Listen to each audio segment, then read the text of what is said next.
अस्सलाम वालेकुम, this is Sairish and welcome to my YouTube channel. असल में हुआ ये कि मेरी ईद की छुट्टियां थोड़ी नहीं बल्कि बहुत ज़्यादा लंबी हो गई थी और आप लोगों से मेरी जुदाई बढ़ती जा रही थी और मैं इसी टेंशन में थी कि ऐसा ना हो कि हम एक बड़ा मखसूस ड्रामा जिसको हम डिस्कस कर रहे हैं तेरे बिन कहीं वो हाथों से ना निकल जाए और ऐसा ना हो कि मेरा रिव्यू कहीं पीछे रह जाए। और ये भी हुआ कि ईद पे धड़ाधड़ 3-4 एपिसोड तेरे बिन के चला दिए। तो चैनल वालों ने ये बहुत अच्छा काम किया कि एक साथ ही उनको चला दे, क्योंकि उन 3-4 एपिसोड में कुछ था ही नहीं। एक ही बात थी कि मरियम जो है चाह रही है घर वाले मान जाए और मलिक जुबैर चाह रहा है कि किसी तरह ये मेरे साथ भाग जाए। और मीरब इस कोशिश में लगी हुई थी कि अनस से मिल जाए मरियम और उसकी शादी नौरेस से ना हो। अच्छा, अब आप ये देख लीजिए कि मीरब जो वेरी स्टार्ट में बनना चाहती थी वकील, तो हजार बार शुक्र इस बात का कि मीरब वकील नहीं बनी। और मीरब जो है खवातीन की अलंबरदार भी नहीं बनी, क्योंकि मीरब के अंदर एक्चुअली अकल है ही नहीं। वो विमेन वाली जो मीम चलती है ना अक्सर, कि हर बेवकूफ़ी के बाद वो दो आदमी आपस में कप बजा के कहते हैं कि विमेन तो वो जो है ऐसी खवातीन के लिए है जिनकी अकल वाकई ही टखनों में होती है और जो कुछ भी करने से पहले सोचती समझती कुछ भी नहीं है। और मीरब ने भी वही काम किया और अपनी नंद को अपने हाथों से घर से भगा दिया, वो भी अपनी फैमिली के सबसे बड़े दुश्मन के साथ। तो जी बड़ी ज़बरदस्त सी इनके ऊपर भी मीम्स बनी। अच्छा, खुद यमुना ज़ैदी ने अपने पेज के ऊपर लगाया हुआ था कि मीरब जैसी लड़कियां तो हर जगह मिल जाती हैं लेकिन मुर्तसिम जैसा लड़का नहीं मिलता। उनकी एक बात से तो मैं इत्तेफाक करूंगी कि मुर्तसिम जैसा लड़का वाकई ही नहीं होता, जिसको एक तरफ से दिखाया गया है कि वो गुस्सा और दुश्मन को दबोच लेने वाला और बड़ी उसकी पर्सनैलिटी, और दूसरी तरफ ऐसा कि जहाँ पे उसको गुस्सा करना चाहिए वो वहाँ पर भी गुस्सा नहीं करता और वो हर जगह ही ठंडा पड़ा रहता है और वो बेगम के आगे, मीरब के आगे तो इस तरह है कि जैसे वो कुछ भी कर दे, मतलब वो कुछ भी कर दे, वो मुर्तसिम को कत्ल भी कर दे, वो कहेगा मीरब इसमें तुम्हारा कोई कसूर नहीं है ऐसा ही हुआ जी लास्ट एपिसोड में। मीरब ने भगा दिया मरियम को और मरियम जो है उसकी जो शरीफ खानदान वाली एक हिस्स थी वो जागी भागने के बाद, और वो बार बार अनस से कह रही होती है कि जी कहाँ है मौलवी, कहाँ है, हमारा निकाह कब होगा, यहाँ पे तो कोई लोग ही नहीं है। तो जी तुम्हें शराफत इस टाइम जाके याद आई जब तुम भाग के उसके साथ चली गई और अपनी इज्जत तुमने दांव पे लगा दी और मीरब जैसी बंदी, अल्लाह माफ करे। मतलब कहाँ है तुम्हारी अकल? पैदा होते हुए जब अकल बांटी जा रही थी तो तुम कहाँ पर थी? अच्छा, ये देखें कि उसने उसको भगा दिया और बड़े आराम से सो गई। मलिक जुबैर अब कॉल कर रहा है और मुर्तसिम कॉल उठाता है और उसको पता चलता है कि उसकी बहन जो है वो घर पे नहीं है और वो मलिक जुबैर के पास है, वो उसको अगवा कर चुका है। अब मीरब मिसनी बन के साइड पे खड़ी हुई है और बता नहीं रही कि ये काम सारा मैंने किया है। पीटीवी के ड्रामों को हम क्यों याद करते हैं? वो इसलिए याद करते हैं क्योंकि उसमें डिफरेंट कैरेक्टर्स होते थे और जो टाइमिंग के हिसाब से चेंज होते रहते थे। लेकिन मरियम घर से भाग गई है और सारे उठे और सारे suited booted up to date होकर सोए हुए हैं। कोई घर के कपड़े उनके नहीं है जिनको वो कैजुअली पहनते हों। और माँ बेगम को आप देख लें कि उनकी लिपस्टिक वैसे लगी हुई है, मेकअप फुल किया हुआ है, शॉल वैसे ही ओढ़ी हुई है और कानों में झुमके भी वैसे ही पहने हुए हैं। लेकिन आधी रात का टाइम है और घर से लड़की गायब है, सारे अपने अपने अप टू डेट करेक्टर में मौजूद है। फिर आती है मैदान में बेहया और बेहया आके कहती है कि ये सारे करतूत जो हैं ये मीरब के हैं और मीरब ने मरियम को भगाया है और मेरे पास इस बात का सबूत है। वो वीडियो दिखाती है सबको, सारे वीडियो को देखते हैं कि मरियम जा रही है, भाग रही है और उसकी भाभी मीरब उसको अपने हाथों से भेज रही है, कुंडियाँ खोल के उनको तोड़ रही है।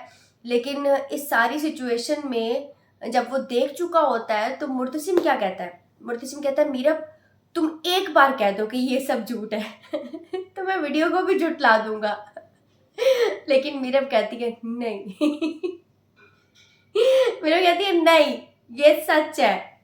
और फिर मुर्तसिम और मीरब दोनों जाते हैं उस घर में जहाँ पे वो पहले गए होते हैं जिसका एड्रेस उनको दिया होता है, लेकिन वो वहाँ पे नहीं होता। मलिक ज़ुबैर से कॉल पर भी रब्ता करे तो उसके बाप के पास भी किसी को भेजते हैं। उसका बाप कहता है जी मेरी तरफ से तो ये मर गया है, अब इसको खुद ही गोली मार दो, जो करना है तुम लोग उसका करो, मैं नहीं इसकी जिम्मेदारी लेता।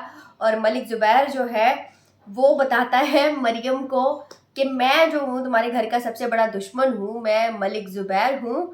और जिस पे मरियम चौंक जाती है। मैं एक सवाल करना चाहूँगी मरियम से, होन चास आ गई है? ठंड पै गई है?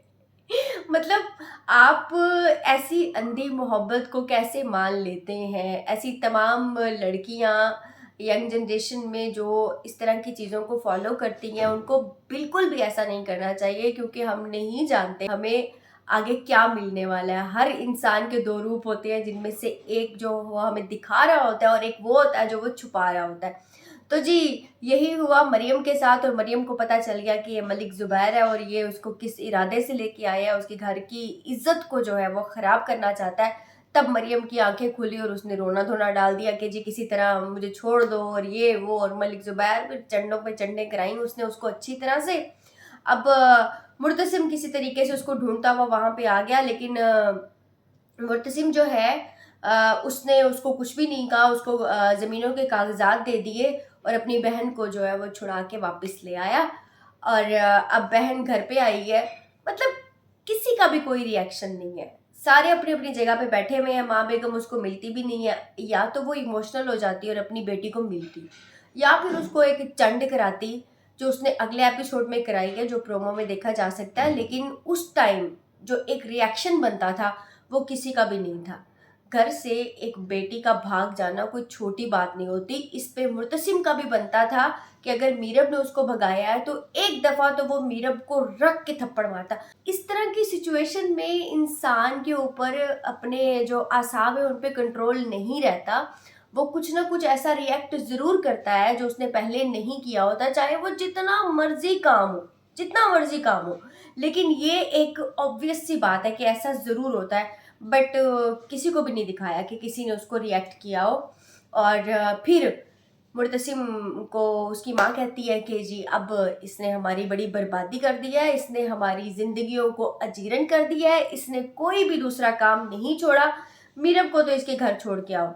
हया को किसी ने नहीं पूछा भाई तू बीबी वीडियो बनाती रही, तूने हम में से किसी को नहीं बताया, अच्छा वो बेवकूफ़ थी, तू क्या थी? अच्छा हया की भी अब आप एक बात देखें कि एक बंदी के साथ उसने बचपन गुजारा, बड़ी हुई, बहनों की तरह वो साथ रही, लेकिन उसको ये नहीं था कि ये अगर भाग गई तो इसकी इज्जत का क्या बनेगा, इसकी जान को भी खतरा हो सकता है, इसकी इज्जत को भी खतरा हो सकता है। वो इतनी पागल है कि उसने एक मीरब की दुश्मनी में अपनी बहन जैसी, मतलब उसकी बहन ही हो गई, उसकी बहन को उसने जो है भागने दिया सिर्फ इस दुश्मनी में कि मीरब जो है वो किसी तरह पकड़ी जाए और मीरब को घर से बाहर करे और मेरी मुर्तसिम से शादी हो जाए। मीरब अगर मुर्तसिम की ज़िंदगी से निकल भी गई तो वो फिर भी हया से शादी नहीं करेगा। अब मुर्तसिम मीरब को लेके कराची चला जाता है और रातों रात उसको छोड़ता है, और वो उसको ये बात कह के आता है कि तुम्हें तुम्हारी मर्जी की आज़ादी मुबारक। यही सब कुछ चाहती थी ना मीरब। अब वो आज़ाद हो गई है, अब देखते हैं जी वो आगे क्या करती है। लेकिन प्रोमो देखा तो प्रोमो में यही दिखाया गया है कि मुर्तसिम कहता है अब भाड़ में जाए मोहब्बत, मैंने अपनी गद्दी को संभालना है और अपने सारे फ़र्ज़ पूरे करने हैं। उसकी जो ज़िंदगी की जो भी चाहत थी, पहले वो फोटोग्राफी करना चाहता था वो भी नहीं कर पाया, उसके बाद उसने मीरब से मोहब्बत की, वो भी एक बेवकूफ़ लड़की निकली जिसने कोई भी एक ढंग का काम नहीं किया, अच्छा काम नहीं किया। और वो कहता है कि अब मैं मोहब्बत के बगैर ही ज़िंदगी गुजार दूंगा। अब आप ये चेक करें कितनी नाइंसाफ़ी है कि एक बेवकूफ़ इंसान जो बहुत सारी गलतियां भी करता है, उसके पास रोने के लिए कंधा है, वो माँ बाप उसके पास मौजूद हैं जिनको वो हमेशा झुटलाती रही, और उनको नकली मम्मी डैडी जो है वो उसके साथ मौजूद हैं, उसके साथ अभी भी खड़े हैं। वो चाहते हैं कि वो फिर से मूव ऑन कर जाए, लेकिन मुर्तसिम के पास इस टाइम कोई नहीं है, हालांकि वो एक अच्छा इंसान है। असल ज़िंदगी में भी वैसे यही कुछ होता है कि जो अच्छा इंसान होता है, जो सबका भला करता है, उसके साथ कोई नहीं होता, और जो चवले मारता रहता है, जो ज़िंदगी बर्बाद करता रहता है, उसके साथ हर बंदा मौजूद होता है। हर बंदा ना भी हो, लेकिन कोई ना कोई उसके साथ मौजूद होता है। और अभी प्रोमो में देखा गया है कि नेक्स्ट एपिसोड में मरियम की शादी हो गई है नौरेज़ के साथ। तो जी मरियम तो टली, लेकिन अभी तक मुझे ये समझ नहीं आया कि एक भी जगह पे रिएक्शन नहीं दिया गया। अब हया का क्या होगा, क्योंकि हया को भी तो मंतकी अंजाम तक पहुंचाना ज़रूरी है। तो हया का क्या बनेगा, आखिर वो कब बेनकाब होगी? वो सारा कुछ जानते बूझते हुए भी कुछ एक टाइम पे जब रिएक्ट करना चाहिए तो करते नहीं है। तो देखते हैं जी नेक्स्ट एपिसोड में क्या होता है, क्या थ्रिलिंग हमें देखने को मिलता है। एक बात तो मैं कहूंगी कि तेरे बिन ड्रामा एक ऐसा ड्रामा था, चाहे इसमें कहीं पे बहुत ज़्यादा खींचा भी गया हो, बहुत ज़्यादा एग्जैजरेट भी किया गया हो चीज़ों को, लेकिन फिर भी इसने ऑडियंस की तवज्जो को खींचे रखा है। और आखिरी एपिसोड्स आने को हैं, लेकिन अभी तक हर हफ्ते इस ड्रामे का, इसके नए एपिसोड का वेट किया जा रहा है। तो ये इसकी एक बहुत बड़ी कामयाबी है। अब इंशाल्लाह आपसे मुलाकात होती रहेगी, लेकिन आपने मुझे ये बताना है कि नए बहुत से ड्रामे आ चुके हैं, आप कौन से ड्रामे का रिव्यू देखना चाहते हैं। Thank you so much.